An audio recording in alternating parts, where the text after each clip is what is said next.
Ladies and gentlemen, boys and girls, next in the ring is Yasmin Uppercut Riverbet.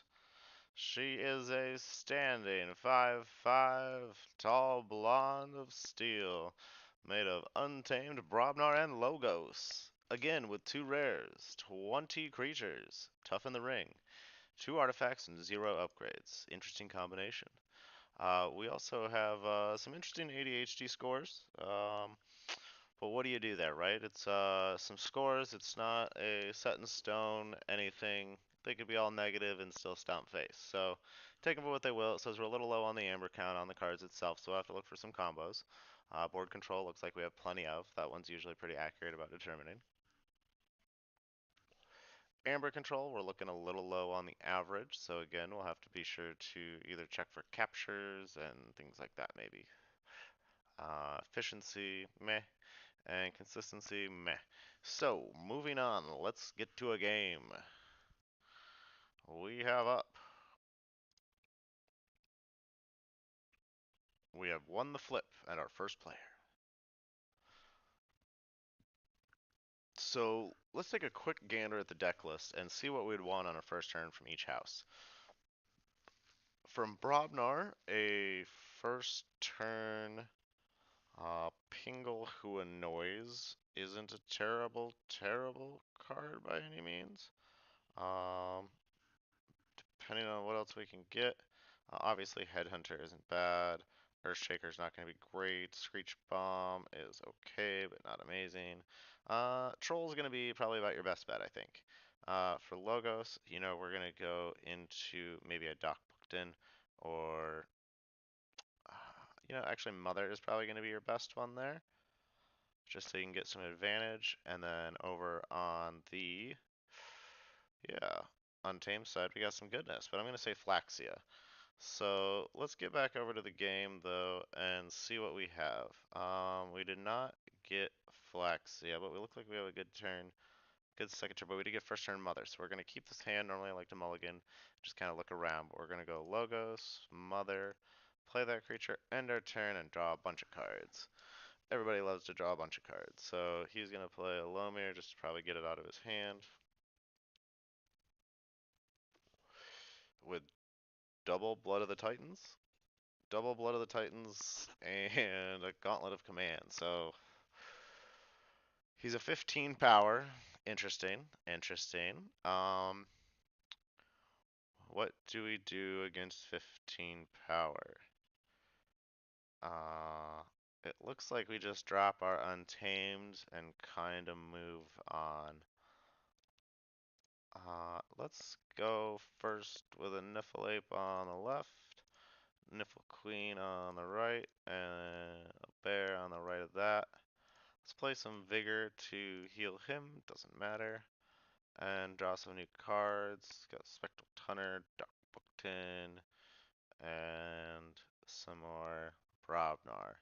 So we're gonna end our turn. Let's go back to that card list real quick and see maybe what a solution like this for this type of situation might be. Coward's End, is gonna be a good if he drops a bunch of creatures on this turn, because they'll all be on damage unless he swings, which I guess he would. Um, let's see what else would be a good.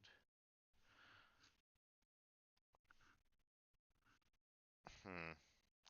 Not a whole lot jumping out to me really. Stampede with some creatures, but that's not going to be enough again. He plays Quick Snow.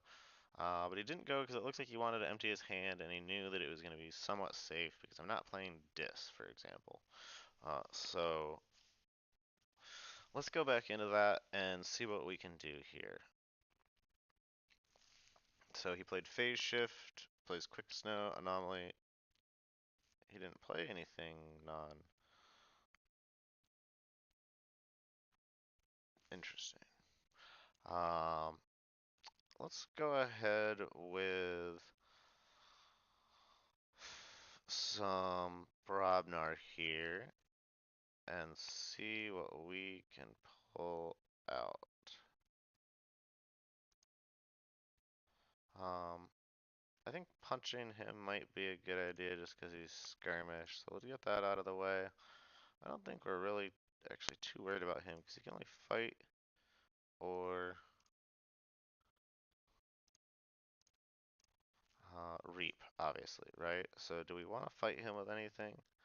So beast sniffles, he's a beast, so he's 6, 7, 8. I don't have any skirmish, so I don't think that's really smart, but we do get an amber for it. They will have to fight. So I think we just hold on to it right now, because we're gonna draw 3 cards anyways to fill up our hand. And we get a Snufflegator, burn the stockpile, and follow the leader. Um, might be a little bit suicidal, but let's see how it goes. It looks like it'll be a pretty creature-heavy deck, again with those scores of 20 creatures and 2 artifacts. What's our 2 artifacts? Let's look at that real quick. Screech Bomb, Spectral Tunneler. Screech Bomb, Spectral Tunneler. Looks like he played a Fire Spitter, loot the bodies, uses Gauntlet to attack with the Fire Spitter, and fight the Niffle Queen, which is now dead, and then Lomir to fight the Headhunter. So 2 dead guys, 5 damage on him. Burn the body, or yeah, burn the stockpile. So you don't have any keys, 3 cards in each. Probably gonna go some Brobnar. Let's see, 5. Do I want to get him out of there before that takes... Yeah, let's do that actually. Let's get him out of there before that takes any kind of control. So let's play that here, have him fight there. 12, we'll have him fight there. Get him out of there. And then I'll just go ahead and discard these. That's not going to let me do anything. Kind of even out the board. Still draw back up. And it looks like we are sitting at 5 logos cards in order to run on this library access. We don't have any cool tricks with library access, I don't think, but it's always a good fun combo. So combo wise, let's see what else we have. Obviously the Niffle Queen kind of combos-ish, you know, whatever you want to call it, synergy into the rest of what she has. Only 1 Ancient Bear, unfortunately, no Bear Flute, anything like that. We do have a Key Charge, you know, for maybe some Flaxia action or some Reap action, because we do have quite a few creatures in there. Over in Logos, we don't have any phase shift, so we don't have any cool, interesting stuff there. Research Smoko is Archive. Yeah, I mean, you could analyst into maybe something interesting, but again, I think this is just going to be one of those more reliable decks that's kind of straightforward to play. Not a whole lot of tricks, but you have answers for a lot of stuff. And some combo, you know, we'll say card purification with library access and that kind of stuff. But let's look back into this and see what happens. We'll wrap up this turn with some library access and move on. So he dropped Fire Spitter. Oh, helps if I look at the most recent turn. It plays a Dominator and a Biomatrix backup, a Blip, and an Ether Spider. So we're gonna go library access. We're gonna go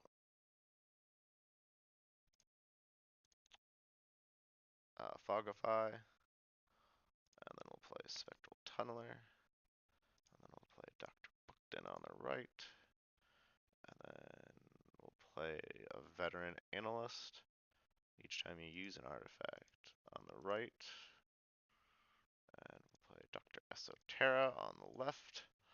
Cycle through quite a few cards so far. Um, I'm not keeping track necessarily, as I'm just kind of trying to get through this. Going through quite a few, so Wild Wormhole and another Veteran Analyst.